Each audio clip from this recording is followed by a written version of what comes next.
with golden and silver light.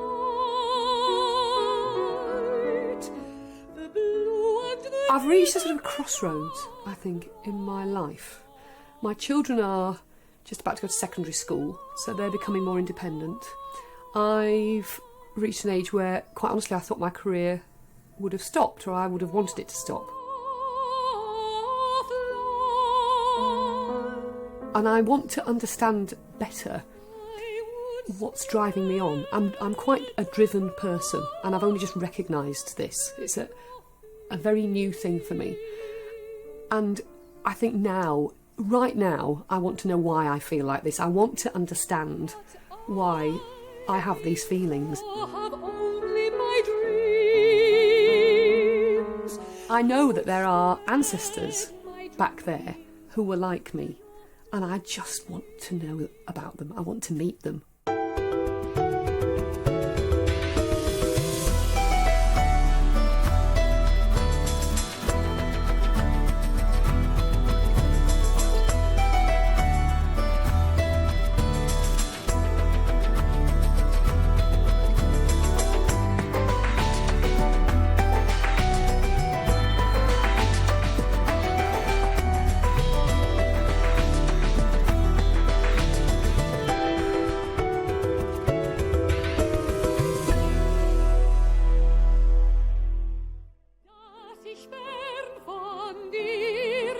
Lesley Garrett, Britain's most popular soprano, left her working-class roots in Yorkshire 30 years ago to train at the Royal Academy of Music in London. She stayed in the south and today lives with her husband Peter and children Jeremy and Chloe in North London. Basically, I've just got to translate it. OK, well, you can do that. I know you can. Well, I can try. OK, listen, I've got to go and pack. Because I'm going away on a trip, you know. Oh, yeah. So I'm going to lead you to it, all right? Okay, thank you. OK, I'll see you later. Just going in here to finish my packing. This is the nerve centre of my operation, as you can see. Complete mess. This is where all my clothes are. This is where all my paperwork is, all the administrative side of my work. And this is me getting ready to go.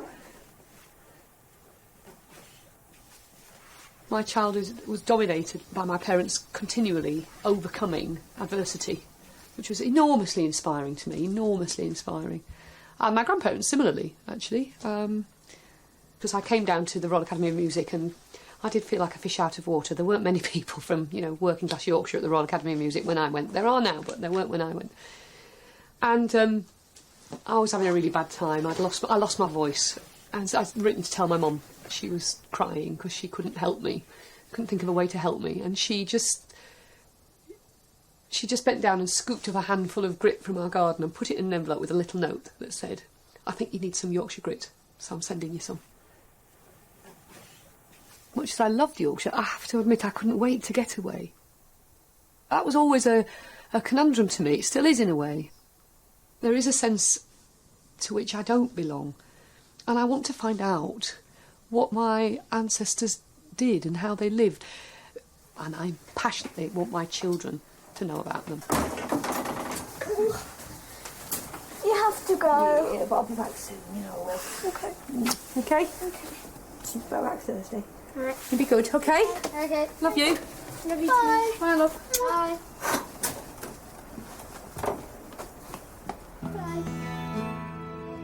Lesley was the first in her family to leave Yorkshire.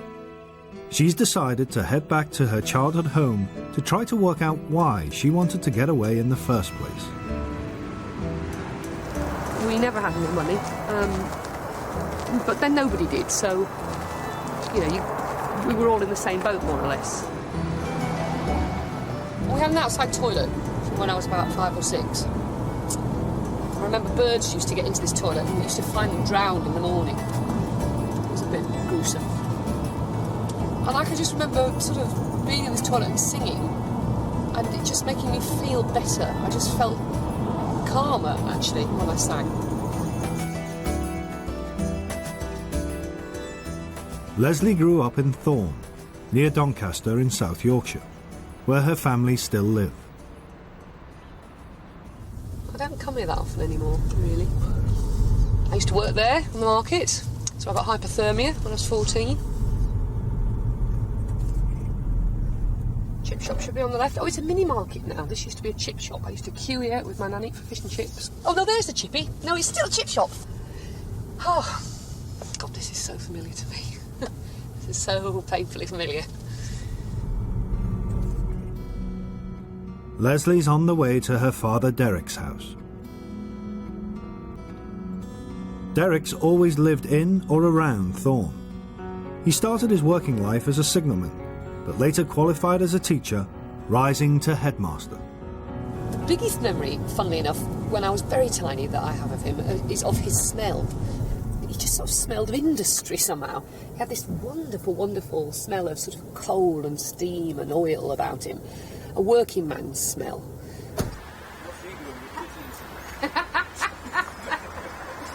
This is a microphone, Father. This is a microphone. Hello. On the microphone. Yeah. Looks like some sort of hairy badger. All right, love. Oh, this is looking brilliant. Yes. Fabulous. This is finished, Dad. This is unusual. No, well, no, it's not quite finished. No, Sit down over there's it. quite a lot to do yet. I can remember when you went to college, because you were the first member of our family not only to own your own house and to completely do it up from scratch, but you were the first member of our family to go into further education. You were always in those days encouraged to better yourself. Yeah. Your parents, your grandparents, you must better yourself, you know. Yeah. But I can also remember expressions like, don't get above yourself. Oh, yeah. Oh, yeah. Don't. And who do you think you are? Yeah, yeah. And, you know, so which to me were a complete contradiction. Yeah, yeah. Because I was desperate to get above myself, frankly. I Yeah. was, you know, as you were. A signalman was an ace job for me. Yeah. Because there's a lot of space between trains coming and trains going. Yeah. And being ready for trains. Yeah. Where you're doing nothing. Yeah. And you read. I got a nickname on the railway called Boots. Because every time the train passed the window, the caller could see where my boots are Your feet up. Yeah. reading, yeah. you know. Yeah. What can you show me then?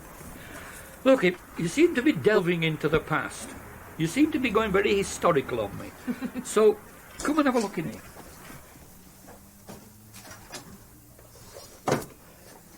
Here lies a little bit of a mystery. That is your great-great-granddad's gold watch. Great-great-granddad Garrett? Yes. There he is, look. Oh, sir, I've never seen this. That's him there. That's Charlie. I'm going to get a better picture. Oh, there? Charlie That must be Garrett, Charlie. yeah. You see that watch chain? You've got it. Oh, is that this? You've got it in your hand. Look at that. What date is this then? That's 1901, and he was a Thorne parish councillor. Wow. Now, he is Yeah, look, 1901 a bit there. of a mystery. And he's my great-granddad's dad, so my great-great-granddad. Yeah. And this is 1901. Yep. There is a strange story Yeah. that his wife died through being given some noxious substance when she called for a medicine. This is an absolute mystery. Now, I believe it was like me, Yeah. that at 9 o'clock at night his right elbow starts to lift. You know, Uncontrollably towards it the would moon. be nice to find out. Well, he looks like you, yeah. doesn't he? He looks like you a little. What? You mean big and fat? No. Yeah, well, just there- got broad face. There's the watch. Yeah. Right, I'll take the watch and the photos, and Yeah. I'm going to try and find out a bit more about all these people. Okay, All right, love. my love. Try enough. Ta-ra, love. Don't find out too much.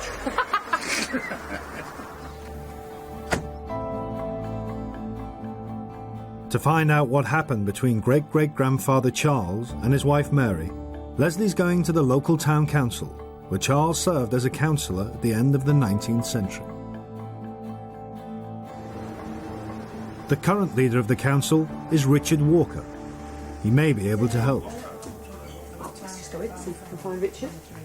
Come to Joe. Hello. You must be Richard I am, yes. How are you? Leslie. Nice to see meet you. Yeah, hello. Yes. Hello. Hoping you can help me out with a bit of hopefully we information. can, yes. Yeah?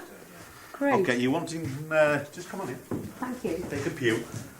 I'm looking for information about my great-great-grandfather. Yes. What would you like to know? Well, do records go that far back? Yes, I'll get you the... I've got a minute book. That would be fantastic. These go back to 1780, but these up here, I'm looking for around about This is 1894 to... I don't know when he was elected to the council, so I'm hoping you can tell me. Well, he was on the council in 1900. Right, yes. So if we look from... These are from 1894 to 1905. I've got a photograph of him on the council in 1901. But I don't we have I a photograph of that. Have because you? He and both my great-grandparents were on the council at the same time. So they'd have known each other. That's Yes. extraordinary.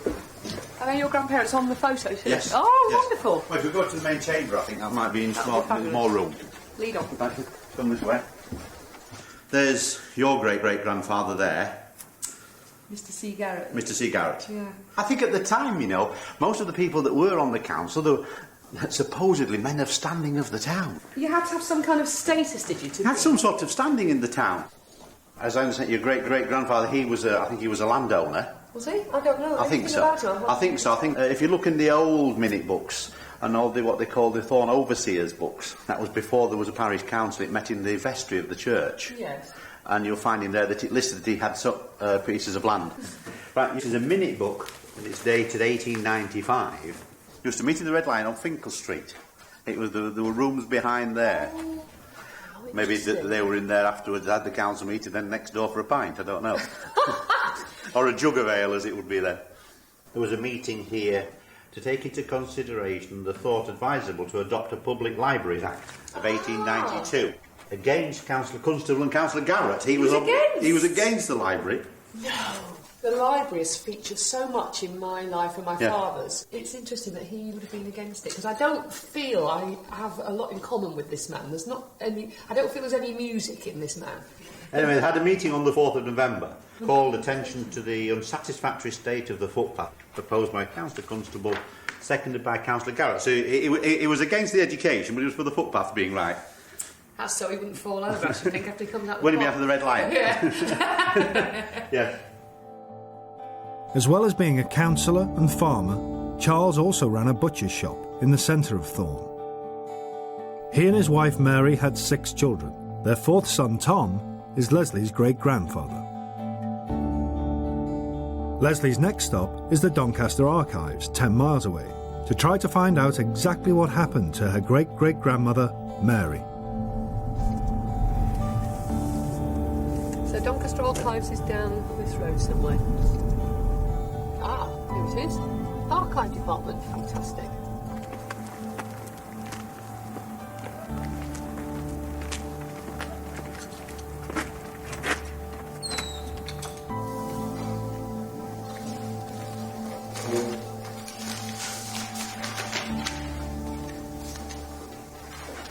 Mary Ann Garrett died on the 12th of April 1899. She was 57 years old, and she was the wife of Charles Garrett, who was a butcher and a farmer. Death from poisoning by carbolic acid, accidentally administered. Oh, for goodness sake! Wow! By whom? Carbolic acid was the standard disinfectant of the day. It was used both at home and in the workplace. Mary's death may have been reported in the local paper, the Doncaster Chronicle. The microfiche of the paper is held at the town library.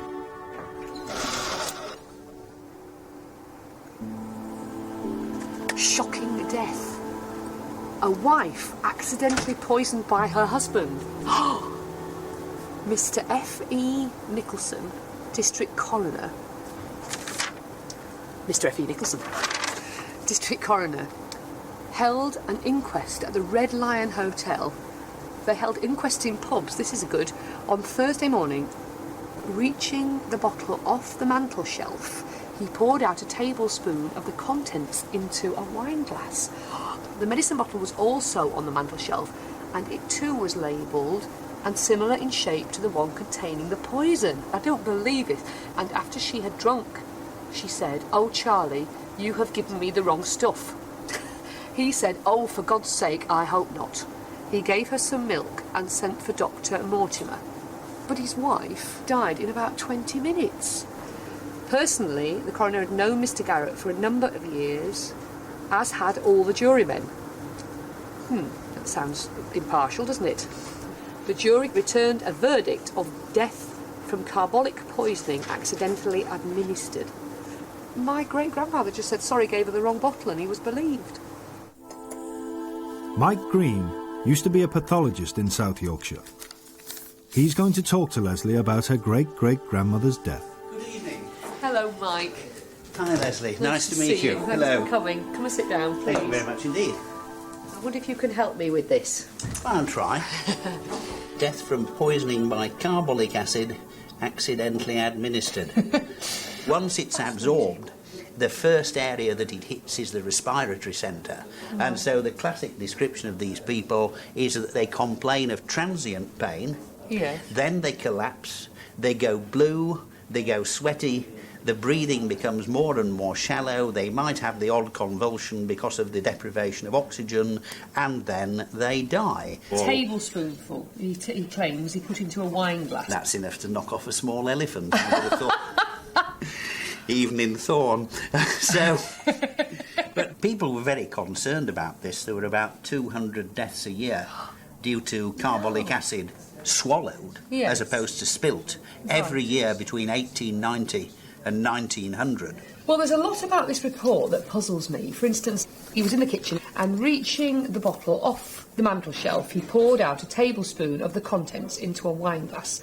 The medicine bottle was also on the mantel shelf, and it too was labelled and similar in shape to the one containing the poison. This is presumably a bottle that he's very familiar with. You would have thought so, You would have thought so, wouldn't you? This is a bottle from the 1890s, says not to be taken, and you can see that anybody who picks this up would feel the riches. But you can see, holding these two side by side on the mantelpiece, you would have thought you would notice the difference. He told his son Tom to smash the bottles. So this mistake couldn't be made again, it says. Well, there was nobody around to make the mistake on, was there? You know, the problem had died with the patient. This is wonderful, so, isn't it? Yes.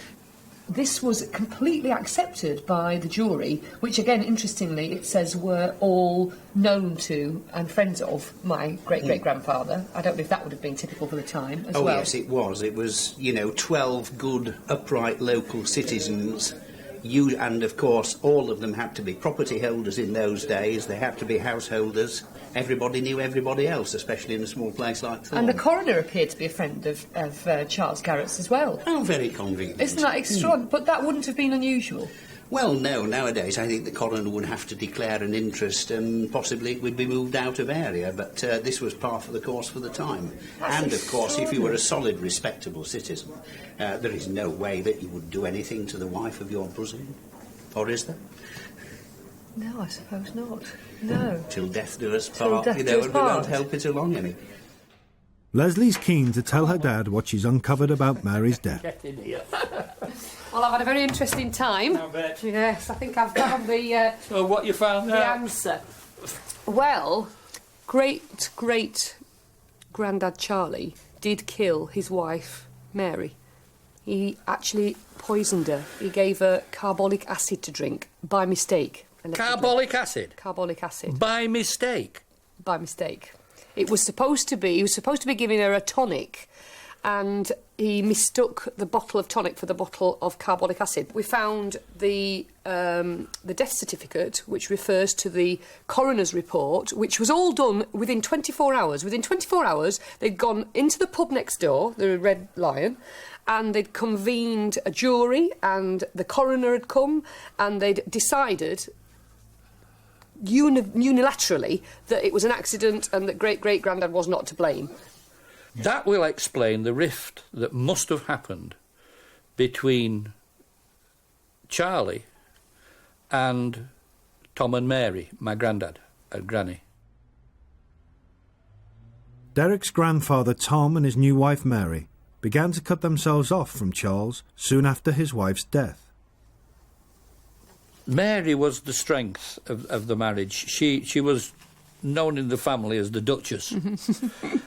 Tom is Charlie's son. That's right. So there was a rift between them. Oh, yes. Between them. I didn't know there about must have been, because no matter how I questioned my dad, he didn't know anything about Charlie, his granddad. Didn't know a thing. So he was kept away from him. He was kept away from him by either Tom or Mary, or Tom and Mary, but I think possibly But why? Mary. Because of this accident? Because of all this killing? One of the things could be, I suppose, but remember, my granny Mary was very religious. Yeah. And she was very into temperance things. And if there was any suspicion that public houses or alcohol had come into it at all, I think she might have put the shutters up. Towards the end of the 19th century, the temperance movement was a growing political and social force. One of its objectives was to try to restrict the use of alcohol, which was considered the root of all evil. In Thorne, Lesley's meeting social historian, Professor Keith Laybourne, to try to understand Mary and her role in the temperance movement better. Look at this. This is wonderful. What's this place, Keith? This is the Temperance Hall. It was built in 1903. With temperance, I mean, the real concern was that a respectable person is one who should be thrifty, should be involved in self-help. Drink, of course, was a hindrance to that. Right. Then there was a movement for teetotalism, but by the late 19th century, the movement really in temperance had moved towards trying to restrict drink through legislation rather than a moral call to people. And often it's the women who, certainly the sort of lower middle class or middle class women, who take up this responsibility for trying to control drink. And at this period, there's a lot of social reform. Temperance leads into social reform. They're part of that process. And remember, it's not that many years before women, at least over the age of 30, have the vote in 1918. And 1928, of course, it's the flapper vote, women over 21. Within 20-odd years, 20, 30 years, society has completely changed. I suspect that Charles would have been very upset at the sort of activities that Mary was involved in. They're a challenge to his authority. Keith Laybourne's description of Mary's new world of temperance strongly contrasts with the old Victorian world of Charles Garrett. Interestingly, the Temperance Society we have from this cutting here was inaugurated just 4 or 5 months, 6 months after my great-great-grandmother died. So we might have a situation here where drink was connected with more than one accident, and that women of the community were saying, we've had enough now, we have to do something about tackling the issue of drink. I can see a situation where the newly married Mary, wife of Tom, would want to make friends with other women. I think she didn't want anything to do with her father-in-law, Charlie, and the scandal of what had happened to his wife with the drink that surrounds this man. I think she wanted a cleaner life, a better life. She wanted to belong to this society. And look where she is, in the middle, at the top. She wanted that to be the dominating influence. And the only way she could achieve that was by removing him from their family life. So he had to go. In the end, Charles paid a high price for what happened. There never was a reconciliation with his son Tom and daughter-in-law Mary. The rift had a dramatic impact on the Garrett family. It seems Tom never inherited any of Charles's land. He also shunned his father's world of local politics. Instead, he and Mary ran a small butcher's shop in Thorne. Have you got a yard Yes, down the back? yes. Do you think I could have a look at it? Because I'm trying to find out if it's that yard. Because that's my great-granddad Garrett, Yeah. called Tom, and that's his wife, Mary, and that's the front of their butcher's shop, which we think was here. Yeah. And that's the slaughterhouse It yard. might be a bit different now, though. Can we but go and you have can a look? have a look. Because it'd be great if it is, and I can stand just where he stood. Because this would have been full of animal parts, presumably. That might be the old wall, but I don't know. I don't know. So this is your yard? Yeah. I think it could be probably across that back there. Well, You know that yes. across there? Yes. Look, that looks very much the same brickwork, doesn't Yeah. it? Yeah. What do you think? Yeah, that could be it across there. stood... Well, that's your new wall there. That's your new building there, that part So there. my granddad would have been stood about here, looking out. That's amazing. Isn't it, look? Yeah. I think this is the yard where my great-grandfather, Tom Garrett, would have slaughtered animals, done all the things that butchers do, scrubbed down with carbolic acid. And I think it must have been a really hard and difficult life. And that's my great-grandmother, Mary, looking, I think, pretty determined to get her only son, Arthur, who was also born here in 1909, away from this kind of life and into a better life, a life that was more reliant upon education. And I think she wanted him away from here and onto the railways, because there he could have a nice clerical job, he could sit in an office, he could write things down, he could be clean and tidy. Arthur, Lesley's grandfather, was bright enough to win a place at the local grammar school. And when the railways came to Thorne to help support the newly sunk mines, he got a job with prospects, working as a clerk. In 1929, Arthur married Kathleen Appleton, the daughter of a coal miner. Within 2 generations, Lesley's family had gone from landowners to the heart of the working class.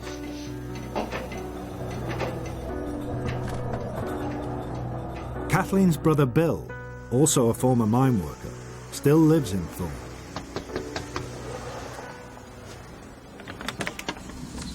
Hello, Uncle Bill. Coming in.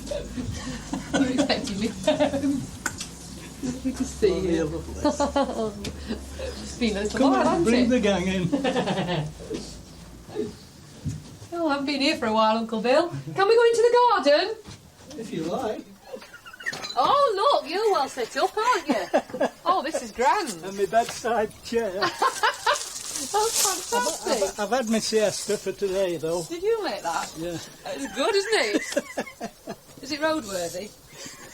Oh, yes. Very comfortable. It's safe. This is all right. It's safe upside. Going back to the pit, Uncle Bill, was it a very dangerous job? Oh, it's a dangerous job. There's always danger in the pit. Pit work's terrible. Yeah. What kind of things went on then? Well, no end of accident. See them nails? Yeah. Them fingernails, look at them, have a good look at them. I've had every one of them pulled out by the doctor. Why? Dr. Henry wouldn't have a black nail, and you were always working on the haulage, you were always getting fingers trapped and blacking your nails. Yeah.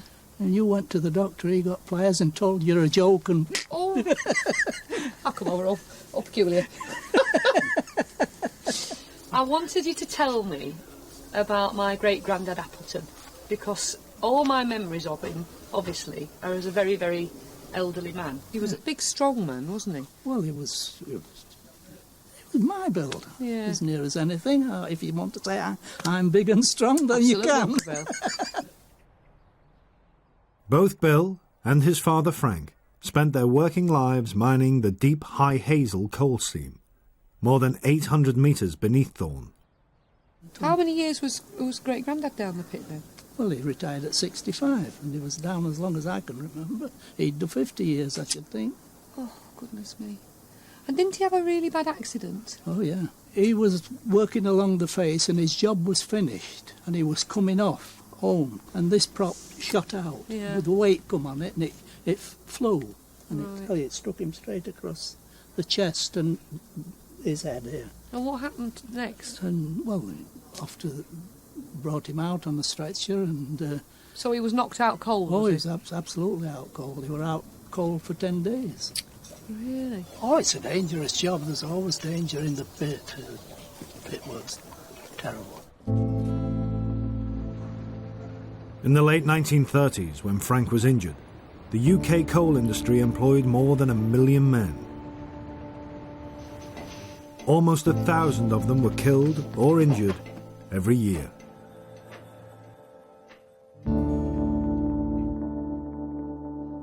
You remember the accident? No, I didn't remember for ages, and he never talked about it either. Right. No. Did it change him at all? No, I don't think it changed him at all, no. Right. No. Because I had heard it from my dad that he was quite a belligerent man before the accident and then became... No, he was never. Gentle. No, So he was always a gentleman, was he? Yes, he was never belligerent anyway. Because I remember him as just being really gentle and lovely. Yeah, well, He had so much time for us little ones. No, he wasn't a family man at all. Really? No, he was a club man. What was he doing at the club? Eh? What did he do? He was the treasurer at one time. Right. He was at the pit earning the wages, and when he wasn't at the pit, he was at the club. It was a social club, was it? It was a social club, Right. yes. To escape the harsh reality of working down the pit, miners organised working men's clubs. One of their functions was to provide social support. Great-grandfather Frank was a leading member of one of the many social clubs that sprung up around the pits of South Yorkshire. Almost 50 years after the Thorne pit closed down, many of those clubs are still there. I didn't know this was it, yeah? They're doing all this out next week, shelling it. Have they? What are we going to do? Take all the polystyrene tiles down? Yeah. Oh, that'll be a shame. Lesley's meeting trade unionists David Douglas and Harold Irvine, who worked with Frank down the mine as a young man. What you got there? These are the old communist papers from Thorne in the 1930s. Communist? Yeah. In the 30s. In the 30s? That's the way my great-granddad was down the pit then? Yeah. The thing I remember about him is he used to always be saying, the Russians will redeem the world. Workers believed that Russia was a place where the workers ran society, where you had the start of socialism, where people this was a third of the entire Earth's landmass had been taken over by working people who got rid of the rich, got rid of the aristocracy, got rid of capitalism, and were installing some kind of society what they ran and controlled. Of course, we know retrospectively that it wasn't the kind of paradise workers thought it was. I know my great-granddad Appleton came here in 1927 because he was involved in the 1926 strike in Edlington. In 1926, a general strike was called by the TUC. Miners downed tools and marched in protest against the proposed increase in working hours and a cut in wages. Many of the more militant trade unionists were hoping that a successful strike might pave the way for a socialist revolution in Britain. Lesley's great-grandfather Frank organised a soup kitchen at his local club for miners who could barely afford to feed their families. The welfare state was a dream that people like my dad and my granddad had fought for. They know what the world that they were in was like, but they had a clear vision of what the world they wanted to be in looked like in terms of social justice, healthcare, education, and treating each other with respect. But from a union perspective, the strike was a disaster. It was crushed after just 10 days. The miners themselves were eventually starved back to work 8 months later. Revolutionary aspirations were never the same again. Just over half a century later, in the early 1980s, mining unions went on strike again in an attempt to prevent mass closure of pits. The unions were crushed for a second time, and the battle to keep pits open was lost forever. If you look around these pit villages now following the closures that followed 84-85, but more particularly the closures of 1994 under John Major, 93-94, the decimation in these villages where there's no pit, there's no work, the community's been under attack, we're besieged by drug addiction, deprivation, antisocial crime. The only rock that remains is the clubs. And who started that vision? Those people of that generation. My great-grandfather. Yeah.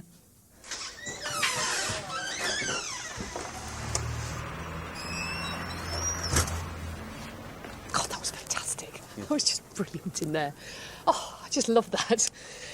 The vision of what the world could be, inspired by communism, was everything to him. And he basically devoted his life to that. I don't think he was perhaps the best dad in the world to Bill, but my goodness, he gave this community everything. And that's just fabulous to have touched that. there's a complete link being made for me with Frank now. I had this dream of what I wanted to be. And I wanted to be this opera singer, and I wanted to share it with the community.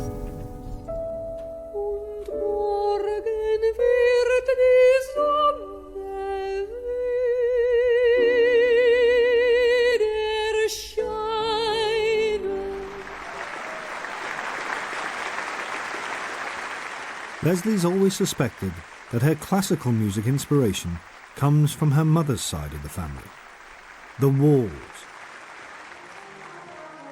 Like the Garretts, many of them were miners, and music was an important part of their lives. Mine owners provided musical instruments free of charge to their employees. The result was that almost every pit had its own brass band. It was Lesley's maternal great-grandfather, William Wall, who was the first to show an interest in music.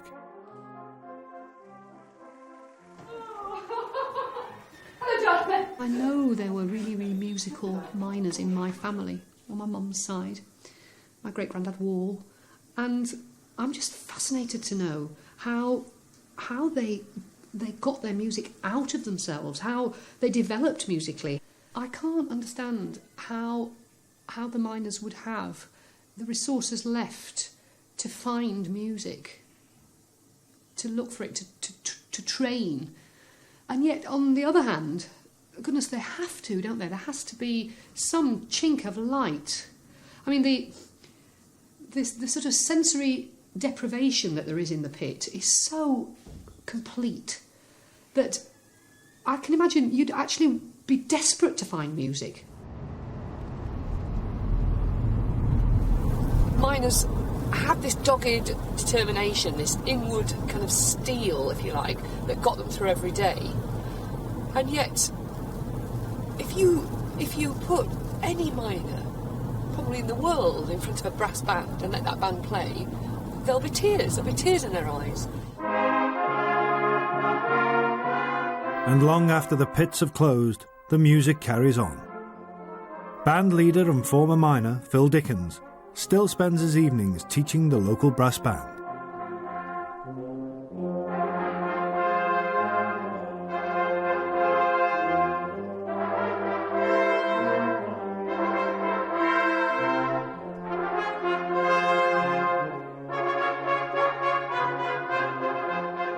The Dinnington Colliery Band is over 100 years old and still going strong.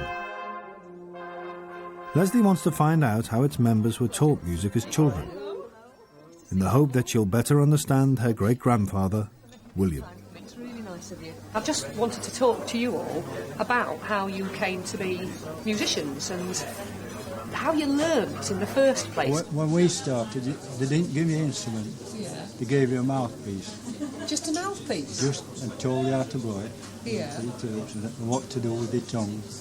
And as soon as we could play it on the mouthpiece, they invited us into the band to start learning.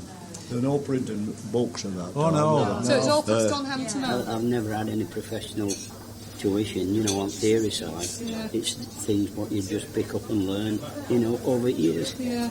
When you've been out for 7-8 hours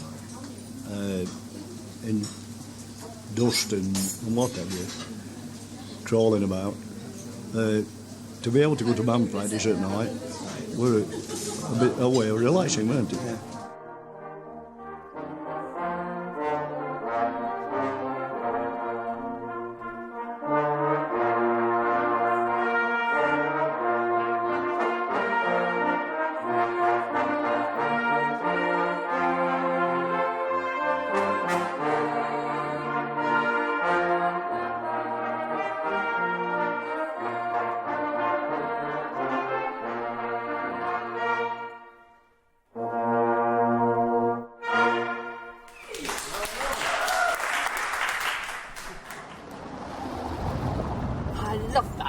I felt so at home there because I learnt my music like that from my grandparents, and that was how William passed music on to my grandfather.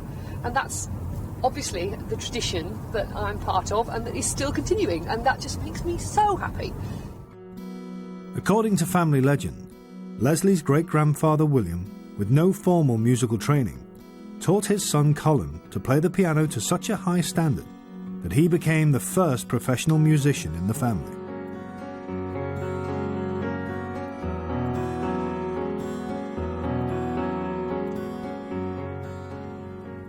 Lesley's on her way to visit her mother, Margaret, to try to establish how William was able to give Colin such a good musical grounding. Hello. You popped in. I've got William somewhere here. There, Who's look. that? That's William. There. That's William. That's William. Did William know how to play the piano? No. Well, how did he find out? I don't know. Incredible story, really. Yeah. I've asked my dad, and he said, I've never ever gone to anyone else in my life, in my childhood, for a lesson of any kind. Yeah. So he got a book from somewhere, did he? I think he must have been just a chapter ahead of him, of my dad, with the theory. And was great-granddad William still down the pit when this was happening? He He was hadn't down come the out pit. the pit No, by then, he had was he? down the pit. Yeah, because, he used to come sometimes up and sit there in all his coal dust and stuff and put Colin through his paces and then go in his bath. Colin was the eldest of 7 children. From an early age, it was clear he would never be strong enough to follow his father, William, down the mines. My dad was the weakling of the family. He was the oldest. He's the eldest? Oh, yeah, right. he was the weakling. He'd got something wrong with his lungs. Yeah. But it ultimately did put itself right. Did it? And that's why he was put to piano. Right. Because, that's Grandad said that's all he's ever going to be good for. We'll have to put him to piano. So, what do you think made my great-granddad Yeah. William so determined that Grandad should learn really well? Because he didn't just teach him to be a passable pianist. The worst thing in the world for people then was to be without a job. Because ultimately you'd finished up in the workhouse. And The workhouse? Yes, and if you were married, you were split from your wife and your family.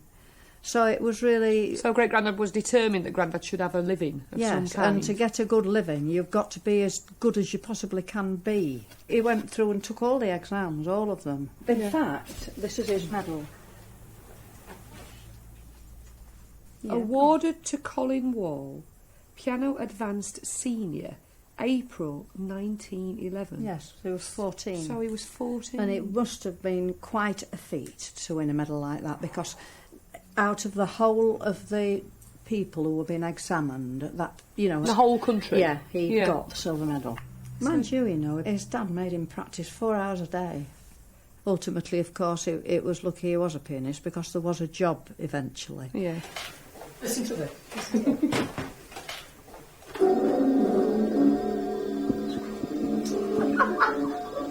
This is Grandad. It's Grandad. Yeah, brilliant. I've never heard this. It's ever such a lousy tape, but...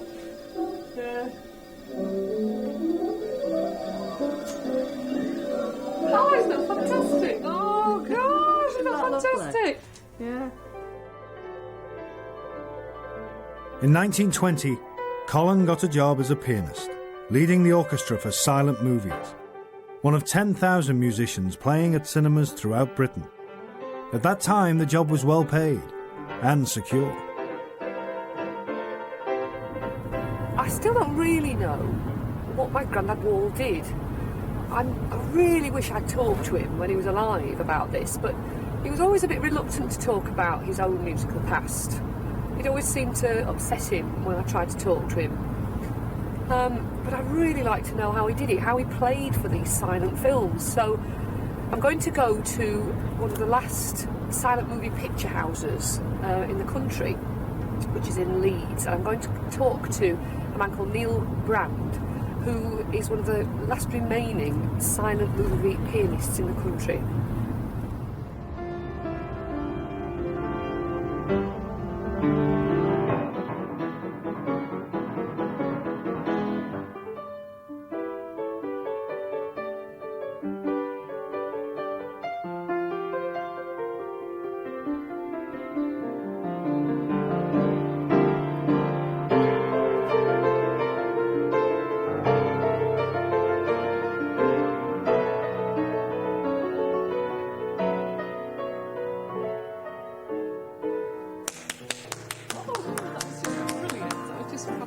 fantastic.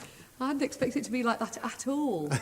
But I was fascinated to see that your eyes hardly left the screen. You know, you weren't looking at music or even your hands very often. You were watching the screen. Yeah. So therefore, you would need to know the film quite well before you started. Yes, I know this film from having played it 3 or 4 times before.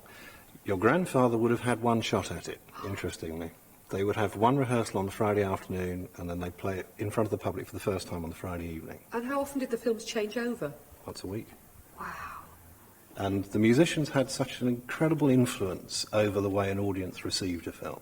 I mean, this is one of the beauties of the job then and for me now, was that you do entirely influence an audience as to how they take a character, as to how they see a scene, as to how they see the outcome. And it's a wonderfully kind of dictatorial position to be in. So the music for a film would not be preset, it would be invented by that orchestra, would it? Quite often. Composed by that quite orchestra. often. I mean, people don't realise it actually is opera without words. Yeah. It was an art form which was extraordinarily complex. But in the early 1930s, the arrival of the talkies killed the silent movies. It also spelt the end for thousands of musicians across the country. A golden age of live and improvised performance was over. It's a tragedy for my granddad. It was, yeah. He was one of many, many thousands.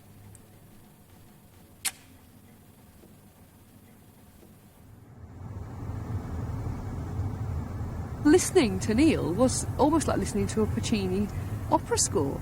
You know, I hadn't appreciated at all how the two overlap, how Puccini would have seen silent movies. The film scores and the opera scores were like that. So I've actually found a soulmate in Grandad, which I never expected to find. And I also hadn't appreciated just how creative and imaginative he would have had to have been to have made really interesting film music. You know, he was inventing this as he went along. I mean, I can only begin to glimpse how exciting that must have been for him. When Colin lost his job, he was forced to choose between a life as a travelling musician and a job playing bar tunes at the White Hart Hotel in Thorne, now a pub and nightclub. For the sake of his family, he chose to stay in Thorne. He continued to play classical music, but only until the regulars arrived. Lesley's mother, Margaret, remembers Colin struggling to come to terms with his new life.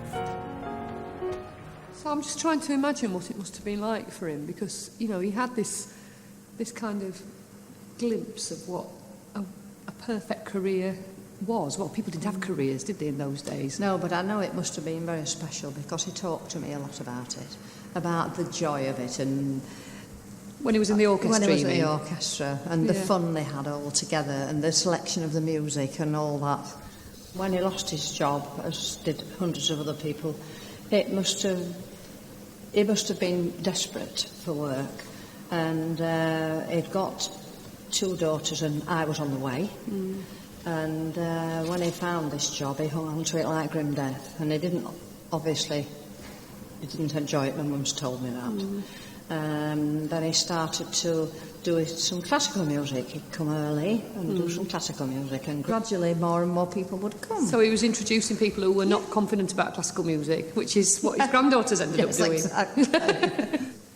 But there was not much joy in his life. Do you think this experience then made him bitter?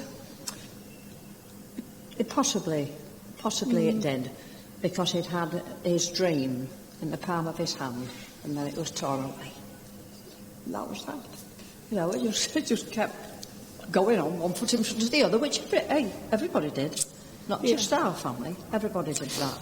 But he'd worked so hard to achieve what he'd got, and then it through no fault of his own, it just wasn't. That's just so sad when, you know, I had a dream. I know, and you. And I was able to fulfil mine. Yes. You know. Although it's a sad tale, really, at least it gave him this love, this absolute and utter love. And throughout all our family, I can't imagine a life without any music.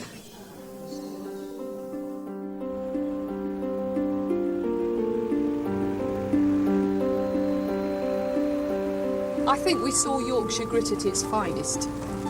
Determination and vision and love. Yorkshire grit is being able to tolerate unbelievable pain and come back for more. You know, to suffer terrible injury and then know you've got to go back and do it all again because there's no choice and you've got to live. It shows unbelievable courage.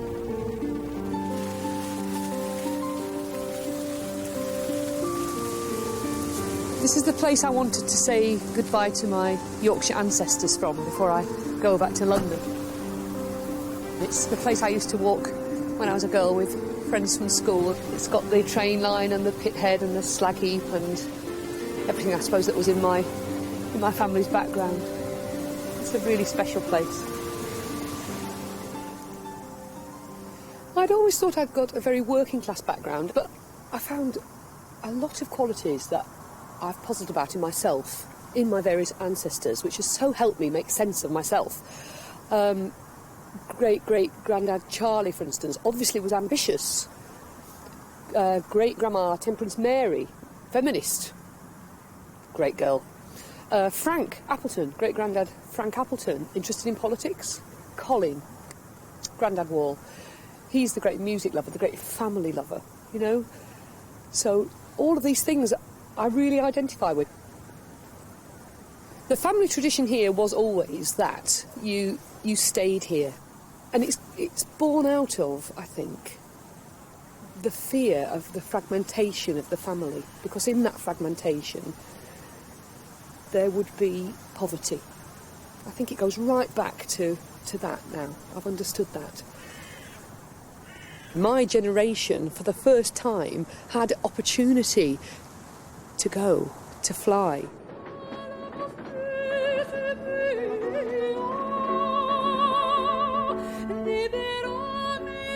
It's made me compelled to develop that, to take that on, to meet the challenge, if you like, of my ancestors. Because that's what it is in a way. When you look at your history, as I have done now, it challenges you to write your own story.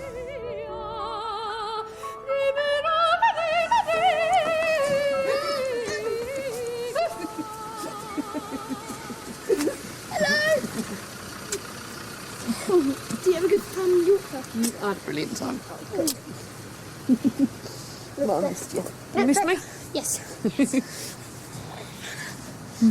God, here we go.